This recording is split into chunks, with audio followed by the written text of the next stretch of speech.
That's good. We'd like to call this commission meeting in order. Welcome you all here today. We'd like to excuse today Commissioner Harvey. He's in Denver, so there's two of us here, so everything has to be unanimous today. That might be tough. Anyway, it's good to have you all here.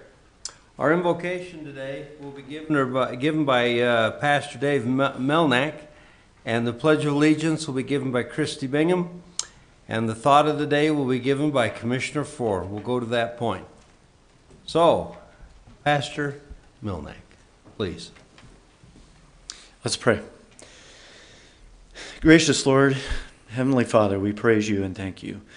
First of all, because when we were sinners and rebels against you, you took the first step to make reconciliation, to make peace for us, so that we could have peace. We thank you that it is possible for us to have peace with you. We thank you also for the government that you've given us, Lord, here in the United States, the greatest government in the history of mankind that has protected the freedoms that you gave us in a great way. Lord, as we come to this commission meeting, we're reminded that our commissioners are charged with protecting those freedoms for us so that we can continue to prosper, to thrive, to live according to the dictates of our own conscience. I pray that you'd help them, that they would protect our freedoms above all else, that they would make that their first priority, that they would stand in the way of those who would encroach on those liberties, that they would themselves not encroach on those liberties. And I pray that you would help us, that in as much as they protect our liberties, that we would support them in their work, that we would seek to see them succeed in what they were elected to do. I pray that they would be a blessing to us and be our servants as they were elected to do. I pray that in this commission meeting today, that the laws of our land would be upheld, our Constitution would be supported, protected, defended, that the decisions that they make would allow for us to prosper even more. And we ask these things in the name of our Lord Jesus Christ. Amen. Amen. Please rise. I pledge allegiance to the flag of the United States of America and to the republic for which it stands, one nation under God, indivisible, with liberty and justice for all.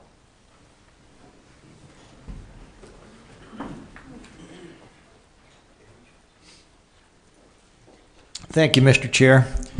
So this week, I think we've all experienced the tragic news that happened in New Zealand, and I think last night in the Netherlands we heard another tragedy took place. You know, my concentration usually is on positive notes, but I think it's with the things that are happening in today's world, we need to reflect back a little bit of what, how we interact with our fellow human beings and the people we work with. And somebody, a few years ago, passed on some commandments to me called the paradoxical commandments. That I think if we pay attention to these, I think it makes us understand maybe our fellow human being a little bit more, but also may give us some direction for the future. Not that we can, I don't think we're in the position to stop or cure these tragedy events that take place, but maybe better understand and maybe at some point help somebody understand that we can start making a difference in other people's lives. So with your permission, Mr. Chair, I'd just like to go through a few of these. Yeah. And so these are, again, commandments that we can look to maybe help improve our lives and at the same time may improve somebody else's. So the first one goes like this: people are illogical, unreasonable, and self-centered. Love them anyway. If you do good, people will accuse you of selfish, ulterior motives. Do good anyway. If you are successful, you will win false friends and true enemies. I think some of us know that. Succeed anyway. The good you do today will be forgotten tomorrow. Do good anyway. Honesty and frankness make you vulnerable. Be honest and frank anyway. The biggest men and women with the biggest ideas can be shot down by the smallest men and women with the smallest minds.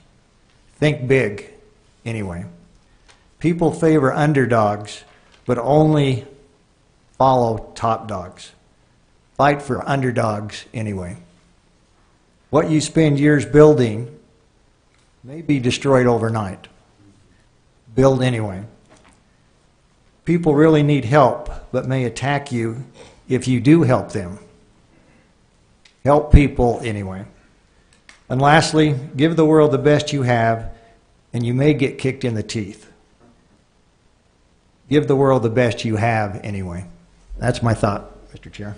That's a wonderful thought. Thank you, Commissioner. I appreciate that. Under public comments today. Yes, ma'am. Please come forward.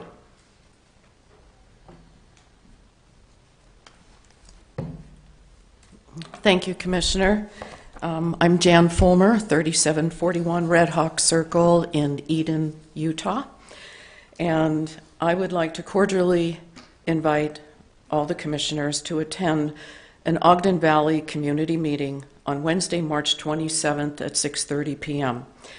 The details on the location, the agenda, and relating supported documentation are in an information packet that was delivered to your offices prior to this meeting.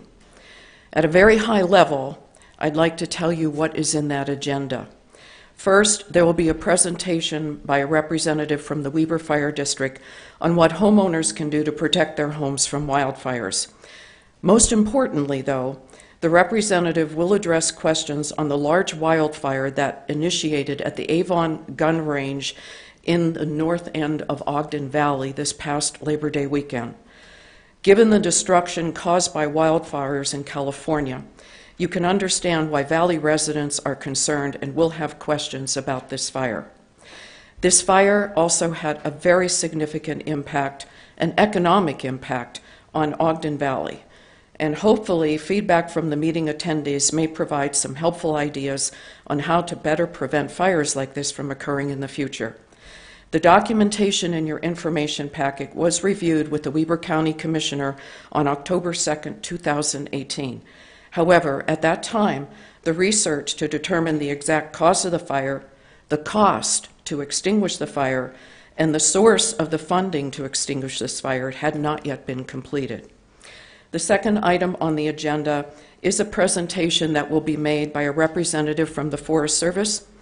This representative will review the process the Forest Service must follow when a request is made to expand an activity into Forest Service land. The representative will also provide the meeting attendees with an update on where the Forest Service stands with respect to their review of the Nordic Valley Ski Area request to expand into Forest Service land. And the last item on the agenda, which may be of interest to you especially, is a follow-up to the community meeting that was held on September 17th, 2014, to solicit input from the 220 Valley people who attended this meeting on what they would like to see in the future development at Wolf Creek Resort. This meeting was held shortly after completion of the Wolf Creek federal bankruptcy hearings, and there were at least 7 different owners of the Wolf Creek parcels as a result of the federal hearings.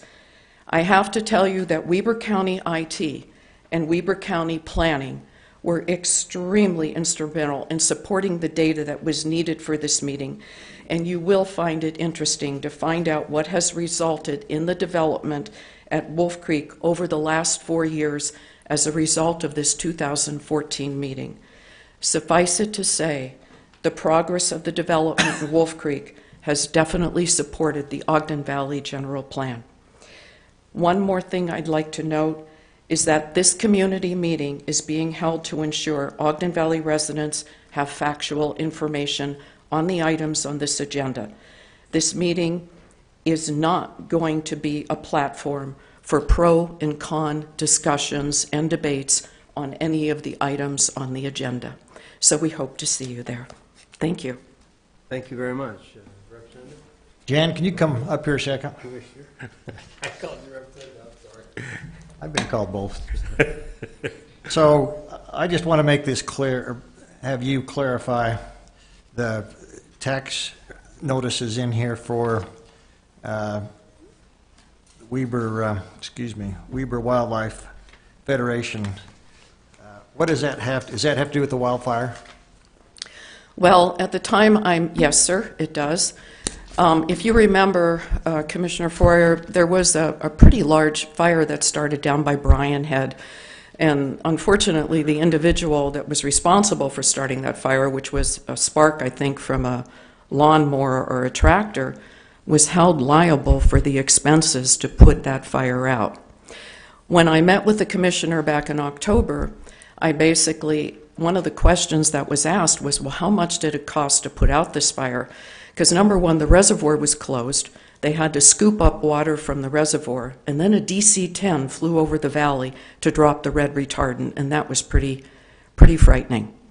And it's not cheap to have those types of support to put out wildfires.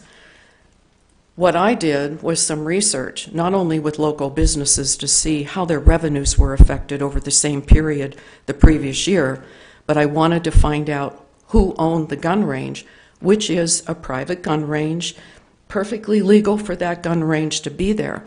But I found out it was owned by a nonprofit organization.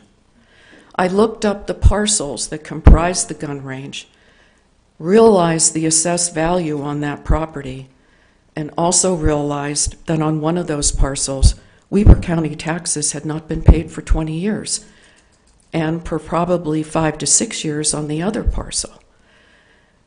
So I think it's a very fair question to ask if Weber County in some way is responsible for paying to distinguish that fire. That certainly comes from tax revenue. I don't think the county has any money in reserve for wildfires. So hopefully questions will get answered at this meeting. Thank you. I do have a conflict that evening. I'll try to make it after I have a Lantern House board meeting, but sounds like a very important meeting. I'd also encourage you to make sure this does not turn into a pro or con. Sometimes it can be very heated in the valley. I think there's some good information that could be passed on here. But citizens do get disengaged when this turns into a political stand by one side or the other. So I'd hope you'd keep this neutral. I'd hope you'd keep it very non-aggressive, because meetings in the valley sometimes can go the other way with certain individuals. I assure you, Commissioner Fourier, I have no difficulty in controlling meetings. I All believe right? you. And not only that, but the rule of every community meeting when we start out is that civility be maintained at all times. Right. I mean, it's great to hear the comments, but when they go negative and we start making attacks personally, that does not benefit anybody in the valley or in Weber County. You are absolutely correct. Thank you. So, whoa, don't leave yet. So, you know, I have conflicts that night too, as I believe Harvey does. But this is an important enough meeting. I'm going to try to change those so I can be there. But we have meetings at the exact same time in Salt Lake, he and I. So we'll have to see what we can do to be there, because I certainly want to be there for this. And I realize that everybody's schedule is really busy. And, you know, we have no guarantee how many people will show up. As a matter of fact, when we had the 2014 meeting, we were astounded at how many people showed up. But this has been advertised in the Ogden Valley News twice. It will be in the Ogden Valley News one more time prior to the meeting. And there will be a notice going out tomorrow to the HOA presidents of 26 communities in the valley. So we're hoping there will be a good turnout. So who's calling this meeting? Is there an official group or just you? I guess you could say it's just me. Okay, that's fine. I just kind of wondered where this is coming from. Very good. Go ahead. I and my husband are very active in our community, also in working with the consultants who redid the Ogden Valley Master Plan, and we're very concerned about our valley. It is a recreation gem for this county, and we don't want to see it destroyed. Thank you very much. And just, Jan, for your information, you may pass on. I think one of the commissioners, hopefully, if not more, will be there. We are planning on a commission meeting, this commission meeting being held in Huntsville the 5th Tuesday of this quarter, which would be sometime in April. I believe it's the last Tuesday in April. So you might pass that on for any of the Valley residents up there. I'm sure it'll be in the Ogden Valley News, but the chair and I have agreed that at least once a quarter we'll be taking this meeting off campus to another community. For some reason, Huntsville was chosen as the first site. So. And thank you. That is an excellent idea. Thank you. Very good. Thanks, Janice. We appreciate that. All right. We have anybody else on public comments today? Care to? Now's your time. You can stand up and holler at us or whatever you want to. Okay, don't see anybody there. We'll go to our item F, our presentation today. Ricky Hatch.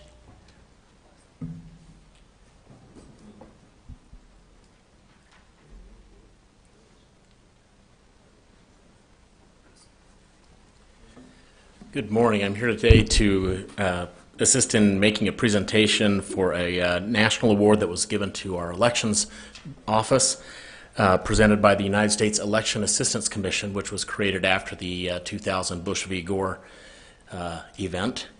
And they've created what's called a Clery Awards or Clearinghouse Awards. They have a national clearinghouse, which is a database that collects best practices from across the country and then is shared regarding election administration best practices. And Weber County was awarded that this year.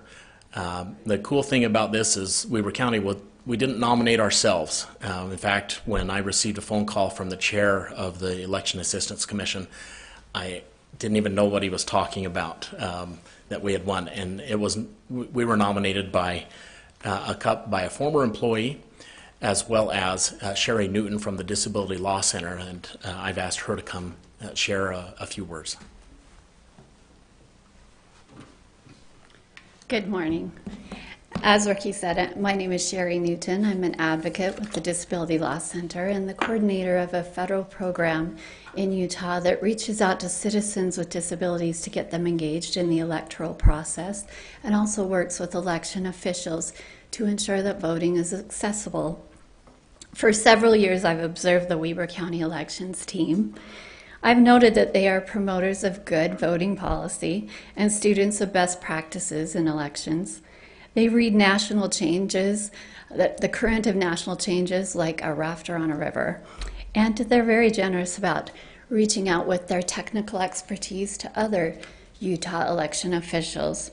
Given these things, I grew to respect them. My respect for Weber County changed a couple of years ago when serving on a lieutenant governor's committee that was charged with creating an RFP. Ricky and Ryan also served on that committee, and the purpose of that RFP was to secure a contract so that new voting equipment could be purchased across the state. At one meeting, a vote didn't go my way. I wasn't very happy when a vote went in a way that I thought might impact the accessibility of voting in the future for individuals with disabilities. And in the days after the meeting, I was troubled. I thought about individuals that I had spoken to, some who are blind and others, who had talked to me very emotionally about their experience of voting privately and independently for the first time, after years of having to depend on someone else to mark their ballot for them. I felt really like I had to turn this thing around, and I was thinking about what my options were, including some adversarial options. And it's at that point that Weber County reached out to me. They invited me to their office and they listened to my concerns. And then they brought in my understanding of election administration by sharing with me some of the hurdles that they encounter. So after that meeting, we were able to move forward, and a new proposal was brought before that RFP committee. It was something that everybody could get behind. Beyond that, when I met with Weber County in their office, they invited me to join them with expanding their poll worker pool to include more individuals with disabilities. And since that time on the committee, we have worked together to look at proposed election sites, voting sites, and determine if they're appropriate. We've traveled around together. And the election team has been very flexible in working with our office to ensure that residents at the George Wayland Veterans Home have the opportunity to vote. So, like I say, my opinion about Weber County changed from respect. It changed in that I really felt that I gained a partner and that we could be mutually supportive after that. It wasn't just this distant respect. Last fall, the U.S. Elections Assistance Commission invited nominations for their Clearinghouse Awards. The annual Cleary Awards, as Ricky mentioned, recognize vital contributions on a national stage and highlight best practices within the field of election administration. Naturally, I thought of Weber County. It would also seem natural that I would nominate them to receive an award in the Improving Accessibility for Voters with Disabilities category. However, I knew that Weber's excellence extended beyond serving voters with disabilities. Just as Weber reached out to me to foster a partnership, they established important collaborations with leaders in ethnic minority groups, with Weber State University, public and private schools, and local libraries. And as a result, school children learn more about electing our government leaders. Teens conduct elections using real voting equipment. University students become voters, and some of them even get involved in the election administration. Voting is marketed as a cool source of power. People are reached with opportunities to register to vote where they work, study, live, and play. And citizens can honor loved ones by voting in honor of a veteran. With Shelley Jackson, a former Weber Elections employee, as my partner, and she was very important in providing all the resources that we needed for a nomination. We nominated Weber Elections to receive the Outstanding Innovations in Election and Administration Award, and I'm thrilled that they were chosen. Yesterday I was sharing the good news about Weber County's practices with a couple of colleagues of mine, and their only questions were, why do they do it, and how can we duplicate it elsewhere? And I had to respond, I don't know. They're #winning in Weber. Maybe that's always the way it is with innovators. We don't know what drives them, but they inspire us to want to follow and make us want to do better. Thank you. Thank you very much. I'll just give a real thank you, Sherry. I'll give just a super brief summary of some of the items that were included in the nomination form. First off was a long-term ongoing engagement with Weber State University. In 1 year, Weber State students logged over 1,000 hours of additional support and help that was provided to Weber County based off of various projects that they've worked on.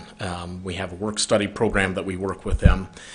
They have class projects that they've been working on, anything from tech writing to translation services for their foreign language classes, to voter data analysis, to programming of mobile apps. We had a voting logo contest for Weber State where the winner won a basketball signed by Damian Lillard. We participate frequently in the block party and helped with a Rock the Vote concert. We also supported a water station or an aid station for the Ogden Marathon for the past 2 years. This is the only uphill portion of the marathon, so it's important to have a kind of lighthearted distraction for the runners as they're going up the Heartbreak Hill, mini Heartbreak Hill up there. So we had signs up there that said, "You run better than the government." Feel the burn, with a picture of Bernie Sanders. Don't be like Bill, inhale. Read my lips, breathe more air. And I can see the finish line from my front porch by Sarah Palin. And we've gotten a lot of good feedback from that station there. The elections office has participated in youth elections at Roy High School, Weber High School, Da Vinci High School, Da Vinci Academy, the K through 12 program, where they had candidates stand in. Students stand in as candidates. They had the kids register to vote and conducted the registration and provided results. We had a program that we did in partnership with the Weber County Library System where we read with some after-school programs with the kids. We would read the story of the Three Little Pigs and then read the true story of the Three Little Pigs written by Alexander Wolf, A. Wolf. And then we had them vote on which story they felt was true. We have the Vote in Honor of a Veteran program, which gives voters the chance to recognize and honor veterans as they voted. This was kicked off at the George Whalen home. As Sherry mentioned, we've been working with voters with disabilities to try and make sure that they are included, not just as that they have the ability to cast an independent private vote, but that they also have the chance to serve as poll workers in other capacities. This is a few of the things that the elections office has done. We have a fantastic team. I'm really proud of them, and if, with your permission, Mr. Chair, I'd like to bring them up so that we can provide them with the plaque that was given.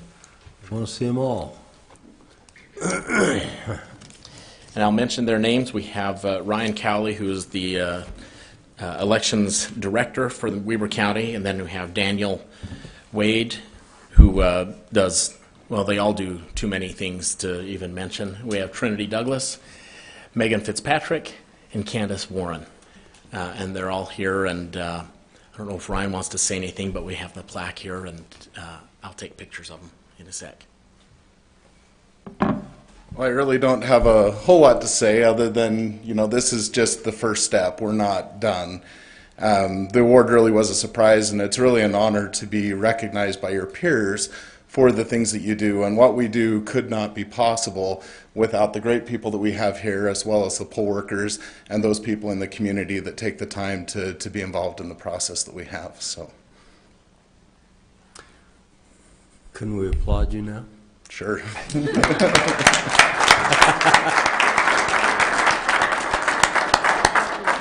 This is so cool. Yeah, I just think this is absolutely fantastic that we get a national award like this.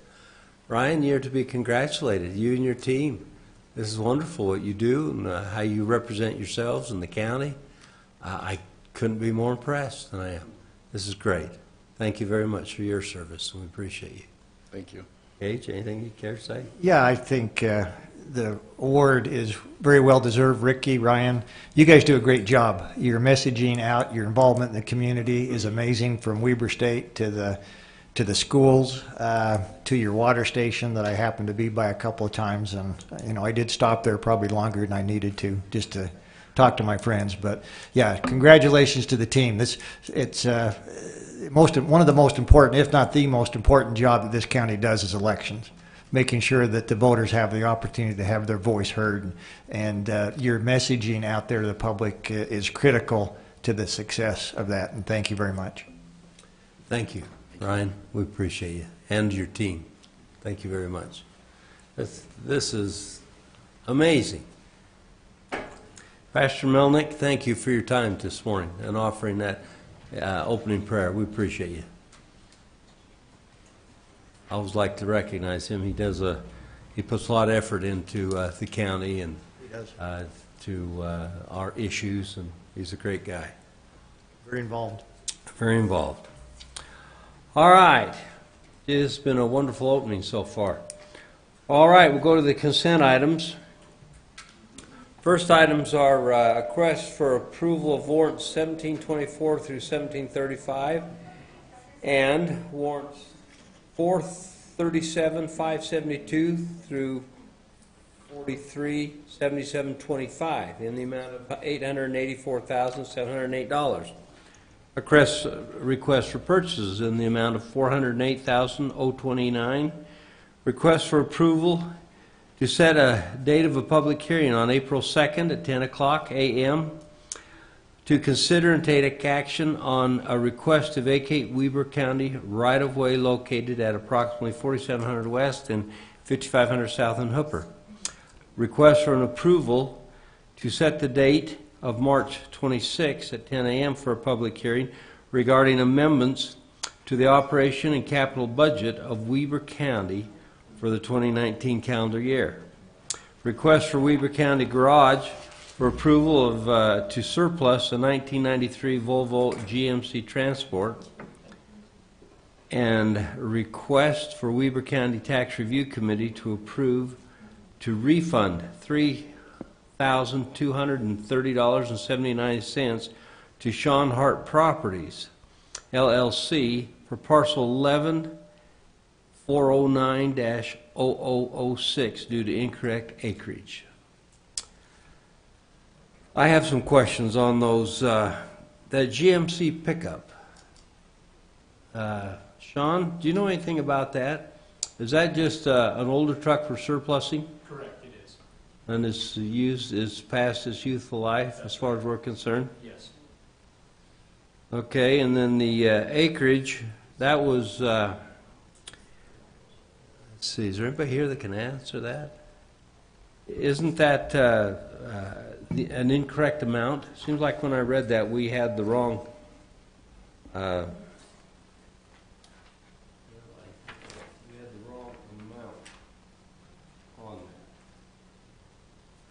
And Mr. Chair, I'm not familiar with the specifics of this particular case, but generally in errors, in situations like this, the Tax Review Committee, which is comprised of various individuals in the county as well as a citizen, they meet and discuss with the property owner and make a decision based off of that, and this is the result of that ruling, or that recommendation, sorry.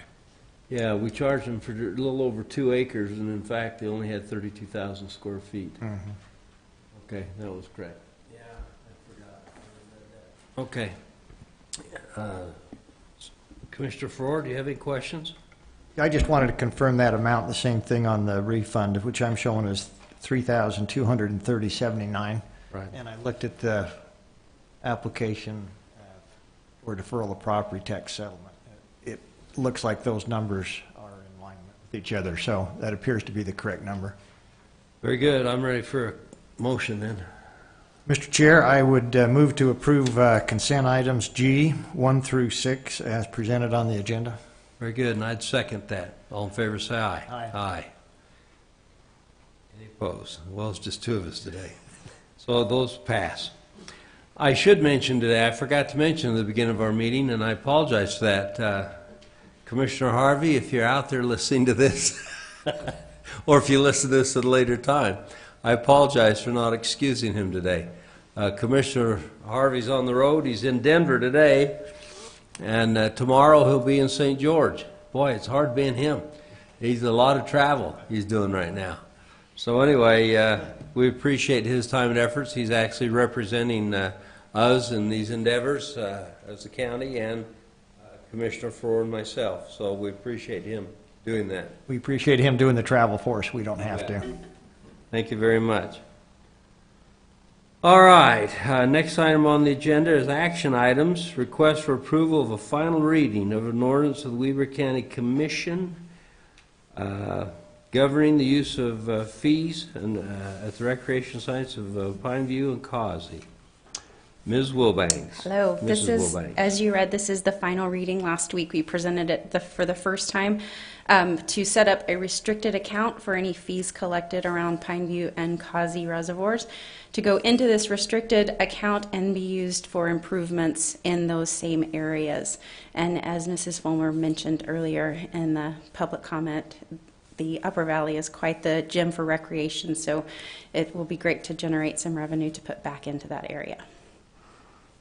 Questions? Nope, I'm good. Very good. I'd take a motion then. I would move to approve action item H1, approval of final reading, the ordinance of the County Commission of Weber County governing the use of fees obtained from the recreational areas of Pineview and Causey Reservoir. And I would say this is, this is something that I think is going to benefit everybody. And let me amend that so it's basically first ordinance number 6. Is that correct? Yes. Fatima? So we first ordinance number 6. And so I appreciate Holland's work on this and the Forest Service as well. We know that the traffic in the valley during certain periods of the summer are out of control, and that sometimes the garbage, et cetera, because of the use of the reservoir is very great. And hopefully this will at least help cover some of the cost in maintaining that great asset we have. Thank you. Very good. That was a motion, and I'll second it. Fatima? Commissioner Farrar? Aye. Chair Jenkins? Aye. The ordinance passes. Thank you. Thank you very much. Next up is a request for approval of interlocal agreement between Weber County and South Ogden City to fund the Golden Spike Stormwater Coalition. Blaine Franson. Good morning, Commissioners. This is, I believe, the 10th in the series of interlocal agreements with the what we call the MS4 cities in Weber County. We would anticipate that we'll probably have about 8 more of these coming. I have one more in hand, and I would anticipate we would get 1 or 2 more, hopefully by the end of the week. Basically, this is a cooperative agreement between the county and our other cities to complete the requirements for the state MS4 or municipal,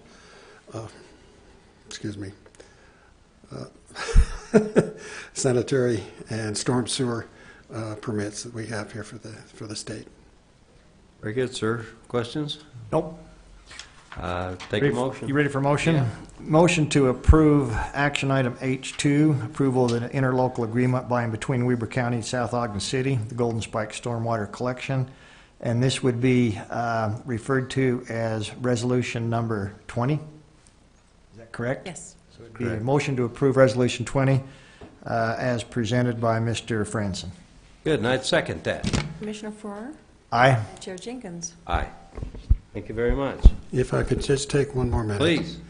This will be the last time I'll be able to come and present these to the commission, at least as a employee of Weber County. I'll be retiring at the end of this month, and I appreciate the 5 years of employment that I have here, and I would commend the commission for right now for its outward direction and supporting the environment here throughout the state through this program. I want to thank you again. Thank you, Blaine. We want to thank you for your time and effort and your career to the county. Thank you. It's wonderful, and we're going to have an open house or celebration or something, aren't we, that we can attend? Yes, I believe this Friday. That's good. We'll be there. Thank you very much. Thank you very much, Blaine. Thank you. Excellent job for the county. We appreciate you. All right, number 3, Duncan Olson, request for approval of contract by and between Weber County and the American Chariot Association. Good morning, Commissioners. Good morning. This contract is with us and the American Chariot Racing Organization. It is a split off from the organization that we've had for a long time, but operations are still up and going good. We've had a very successful season, and this is the culmination, the championship. So it's a discount on our fees and arenas in trade for sponsorship to become a sponsor for the World Championships. Yeah. Any questions? When is that going to be? So it started last Saturday and Sunday, and then it goes again this Saturday and Sunday. We tried to get it on last week's agenda. It was pretty full, and we missed that. Oh, that's good. So this Saturday and Sunday, that's good. Commissioner? What type of turnout have you had out there from the public? Really pretty good. We had about, of course, it was gorgeous days both Saturday and Sunday, and so we had about 1,000 people between the rail and the stands. It's been a really successful season. They've given away about $44,000 back to the chariot racers, which is something that they've done new this year. We're hoping that that really revitalizes the chariot world. Where does that money come from? So that money comes from sponsors in the local community, as well as from the racers finding people to sponsor their race teams and entry fees. Oh, good. Yeah, it's a great job. Good job. I'm ready for It's a great event. Yep. Mr. Chair, I would move to approve action item 3, approval of the contract by and between Weber County and American Chariot Racing, Inc. to host the 2019 American Chariot Racing World Championship at the Golden Spike Event Center. Very good, and I'd second that. All in favor, say aye. Aye. Thanks, Very good, Commissioners. unanimous. Thanks, Duncan. We appreciate that.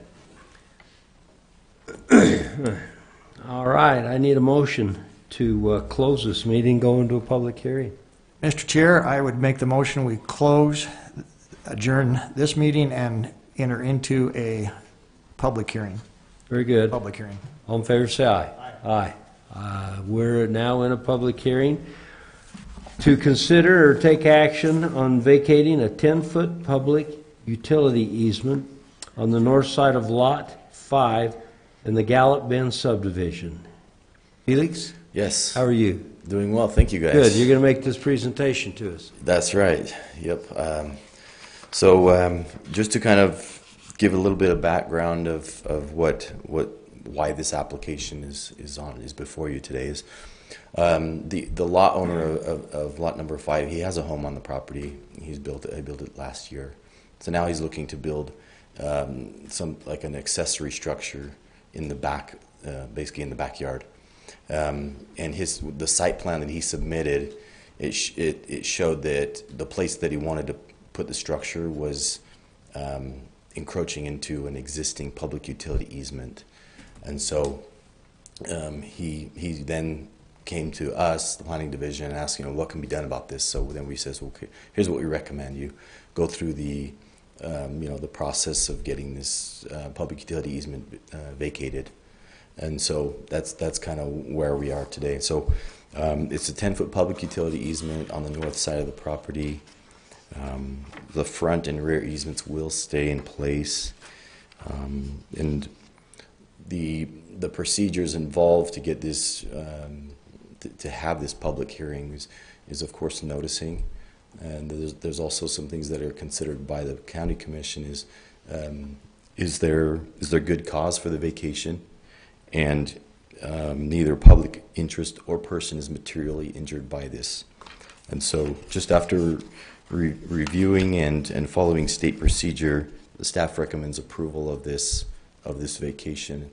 Also, the Weber County Engineering has made a site visit, and their recommendation was to vacate only the north public utility easement, which is the direction we've gone with this petition. Very good. Questions?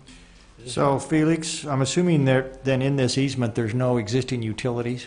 That's correct. So it was set up in the original plat but never utilized for utilities? That's correct. Is that correct? Yes. That's all I have. Very good. Thank you, Felix. Are there members of the public here today that came to comment to this? There's only a couple of you out there. We don't see any, so if that's the case, I'm ready for a motion to close the public hearing. Thank you, Mr. Chair. Motion to adjourn our public hearing and reconvene a public meeting. Very good. I second that. All in favor, say Aye. aye. Aye. Very good. We're back now into a public meeting where we can act on this if we'd care to. Mr. Chair, I'd make a motion Yes. to approve to vacate the 10-foot public utility easement located on the north side of Lot 5 of Gallup Bend subdivision as presented in our public hearing this morning. Ordinance 7. And I would second that. Go ahead, Fatima. Commissioner Farrer Aye. and Chair Jenkins. Aye. Very good. That's approved. Thank you very much. Thank you, guys. Felix, we appreciate you coming here today. Thank you. You bet. Very good. Commissioner comments. Commissioner Farrar, anything you'd like to say today? Well, you probably understand this was the last day of winter, and there's the sunshine out there and the sun's coming out. Makes me feel a little bad I didn't get more time on the ski hill, but looking forward maybe to a little ski time and a little more time on the golf course as the summer approaches. So Yeah. maybe a little green time. So You know, things settle down just a little bit, which they probably won't. I don't know about you. I was expecting to spend some time in the legislature this year, but you and me, being old legislators, man, we were there at least 2 days every week, and several weeks we were there 3 days, and I think there was 1 week you were there 4 days. 4 days. So we spent much more time at the legislature than we had anticipated. But you know what? I was kind of going through that. Everything we went down and worked for and lobbied went through, Did, yeah. and everything we fought against died. Right. Yeah. So I think as a representation of our actions this year in the legislature, Congratulations. Yeah, I would agree with that. I thought I was through with that place and they were through with me, but I ended up spending, like you say, at least 2 days and some days 4, close to 5 down there. But it's interesting, the relationships still exist. It's fun to go out on the floor, and a lot of the friendships that developed years ago are still there. Yeah. And we both know that those relationships are what makes a difference when you talk about legislation. And they take time, these legislators take time to listen to you. And really that's what I think the benefit of county officials being down at the legislature, yeah, the state capitol are. I Yeah, agree with that. We were much more successful than I had anticipated we would be. worked out well. Yeah. All right, so the last thing I have to ask is why do we have this Utah State Tax Commission up on our monitor? I can answer that. Okay? I'm thinking of an answer. No, just kidding. This afternoon, we've invited all of the local local taxing entities and the cities to come to the commission chambers, and we will be. We've done this in the past, but not recently. This is kind of a training meeting or a question meeting. We're bringing the State Tax Commission here to answer any questions that the cities and taxing entities might have about the process of setting tax rates and how it functions here at the county. So it's just a good training and facilitation exercise where we all learn together. And who's coming into that meeting, Ricky? The Utah State Tax Commission will be the main presenters, although we'll have the assessor, treasurer, and clerk auditor present. But it will be all the cities, their finance, pretty much the people who are in charge of setting tax rates for the cities, school district, taxing entities, mosquito, fire, all of those. Yeah, I got to say, this is something that's very important. After, on rev and tax for 10 or 12 years, it took me 3 years to even get my mind around this whole system. And after looking at it, it's a great system, but very few people, in my mind, truly understand the certified tax rate system, truth in taxation, how this all flows together. And in my mind, it's a great system. So for people to understand it, I wish more people in the public would have this opportunity to really understand how we arrive at that, because in them it's just receiving a tax bill and that somebody in the back office decided how much they should pay, and it's not that at all. No. And so I, again, applaud you for taking time to educate some people. Great. Thank you, Mr. Chair. I appreciate that. So, one motion left, Motion to adjourn. and all in favor say aye. Aye. Aye. We're adjourned. Thanks, Gage. Thank you. Good job.